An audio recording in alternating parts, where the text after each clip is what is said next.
में भी कांग्रेस की सरकार थी, तब भी डॉक्टर तेज प्रताप शाही जी कांग्रेस से जुड़े थे, लेकिन कांग्रेस के साथ रहते हुए भी गोरक्षपीठ के अनन्य भक्त थे और गोरक्षपीठ के मूल्यों और आदर्शों के प्रति उनकी अटूट निष्ठा थी। पूज्य महाराज जी के साथ सदैव खड़े रहने वाले लोगों में से थे, विपरीत से विपरीत परिस्थितियों में भी। और ये जानकारी ऐसा नहीं कि केवल यहां पे लुका छुपी होता हो। मैं सांसद था, मुझे एक बार कांग्रेस के राष्ट्रीय महासचिव वे मुझे दिल्ली में मिले। वे केरल के एक वरिष्ठ सांसद थे, बाद में मंत्री भी बने, केरल में उप मुख्यमंत्री भी बने।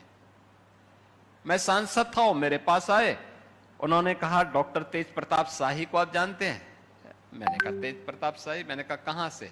उन्होंने कहा नहीं, गोरखपुर की बात कर रहा हूं। मैंने कहा तेज प्रताप शाही के नाते ही कांग्रेस वहां जीवित है। तो वे चुप हुए। कहा आप जानते हैं, आपके यहां से उनका संबंध है? मैंने कहा आज से नहीं, उनके पिताजी के समय से संबंध है, इसमें पूछने वाली कौन सी बात है? कहा नहीं नहीं, यही हम जानना चाहते हैं।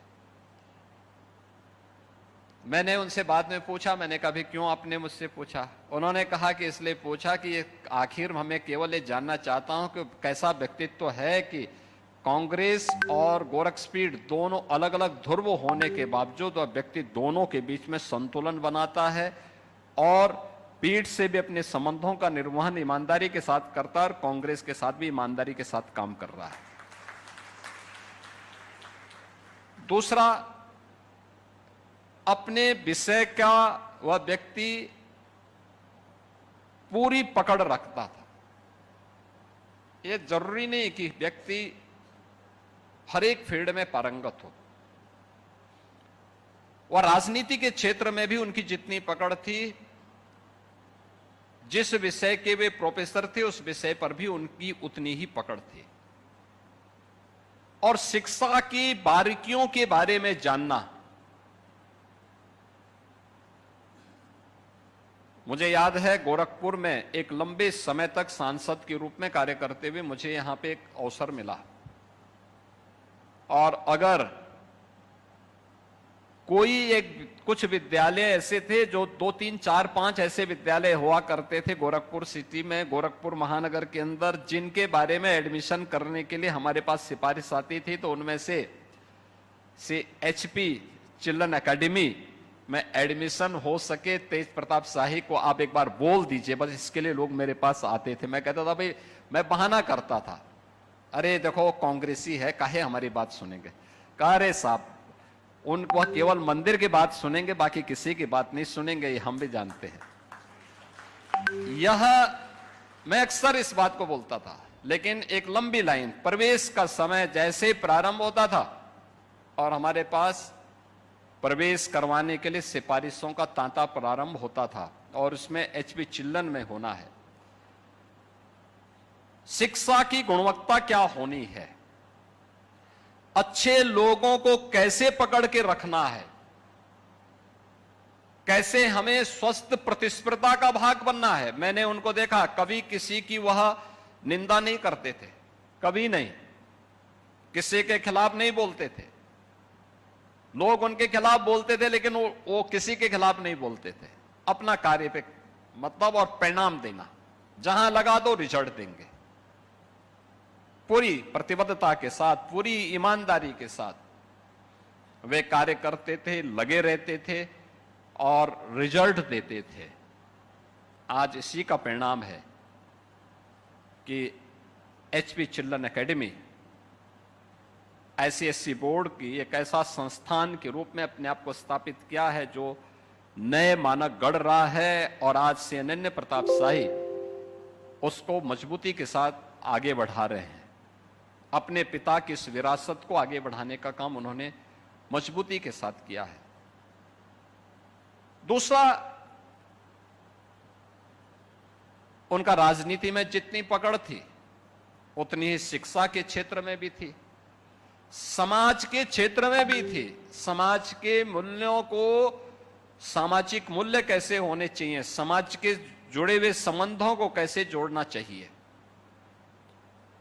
उस पर भी उनकी उतनी ही पकड़ थी।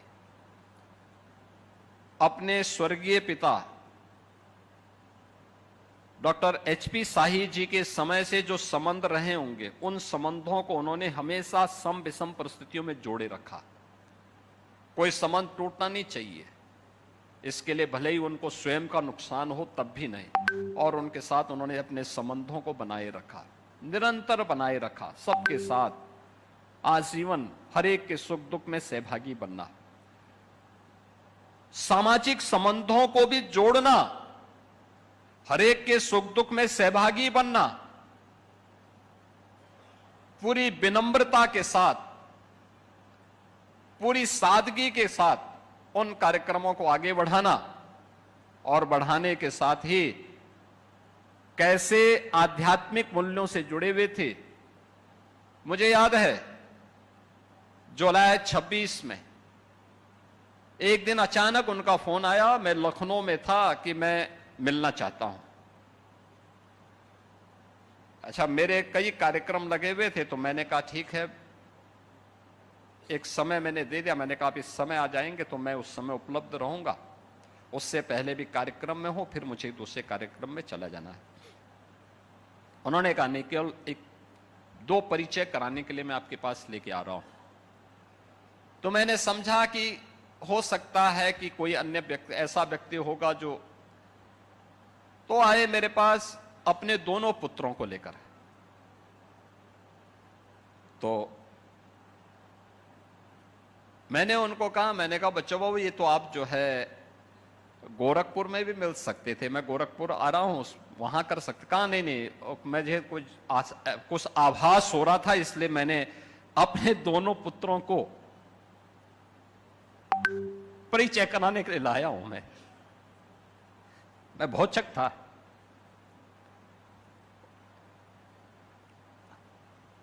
उन्होंने कहा कि ये अनन्य प्रताप शाही है, मेरा बड़ा पुत्र है, और अतिरेक शाही कहा कि मेरा छोटा पुत्र है, और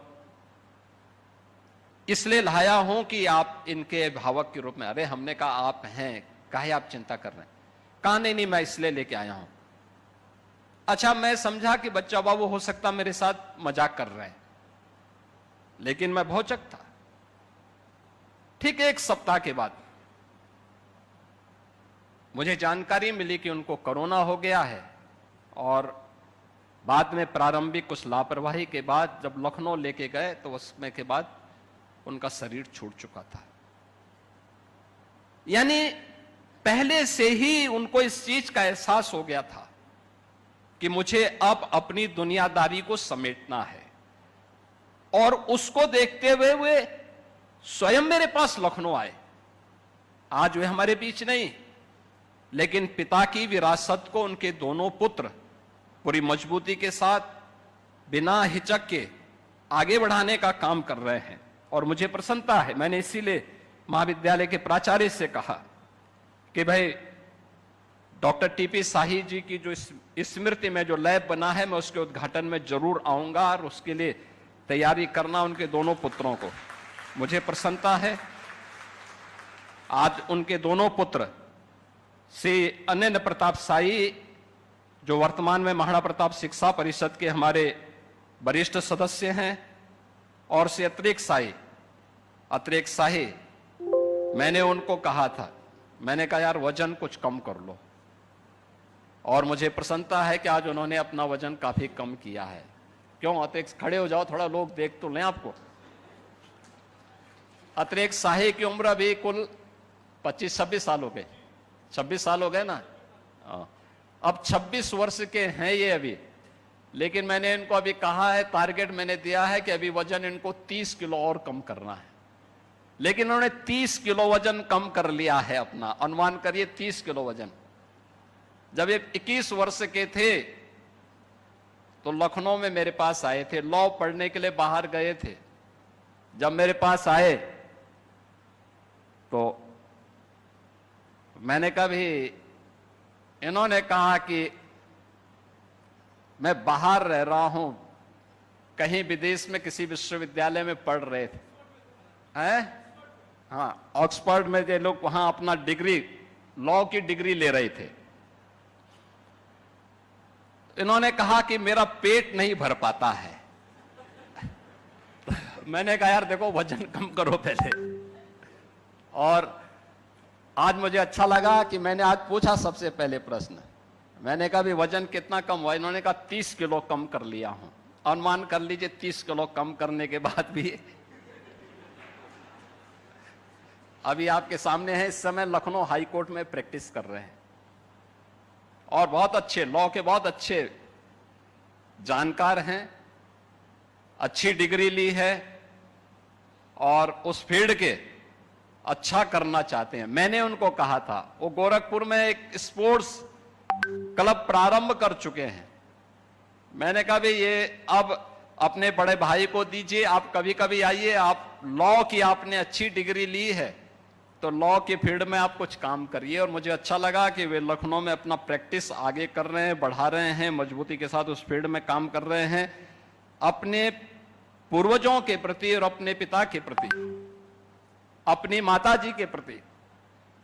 इन लोगों की यही कृतज्ञता है कि लोग आगे बढ़ सके, मजबूती के साथ उस कार्यक्रम को आगे बढ़ा सके। यह अत्यंत महत्वपूर्ण है। और आज के इस अवसर पर मैं एक बार फिर से इन दोनों भाइयों को इस बात के लिए हृदय से साधुवाद भी दूंगा और बधाई भी दूंगा कि इन्होंने अपने पिता की विरासत को दोनों ने मजबूती के साथ आगे बढ़ाया है, मजबूती के साथ अपने कार्यक्रमों को आगे बढ़ाए हैं, अपने अपने फील्ड में अच्छा कर रहे हैं। दोनों लोगों ने अच्छा कार्य आगे बढ़ाया है और आज अपने पूज्य पिता की जुड़ी हुई उस संस्था में, जिसमें लगभग 3 दशक तक स्वर्गीय टीपी साई जी ने अपनी सेवाएं दी, उस संस्था को उन्होंने एक अत्याधुनिक कंप्यूटर लैब दिया। आपने देखा होगा कि कंप्यूटर लैब ये केवल एक सामान्य एप्लीकेशन नहीं, उसमें सामान्य कंप्यूटर की तो जानकारी होगी, आर्टिफिशियल इंटेलिजेंस क्या है, आर्टिफिशियल इंटेलिजेंस कैसे आपके कार्य को और सुगम बना सकता है और फास्ट कर सकता है, स्पीड कैसे दे सकता है, उसमें आपको जानने का अवसर प्राप्त होगा। खासतौर पर बीएससी, एमएससी कंप्यूटर साइंस से जुड़े हुए, बीसीए, एमसीए से जुड़े हुए छात्र छात्राओं के लिए लैब और अन्य कंप्यूटर के बारे में रुचि रखने वाले, 3D प्रिंटिंग के बारे में जानकारी रखने वाले या इस फील्ड से जुड़े हुए अलग अलग जो एप्लीकेशंस हैं, इसके बारे में जानकारी लेने का एक अवसर इस अत्याधुनिक कंप्यूटर लैब के माध्यम से आप सबको प्राप्त होगी।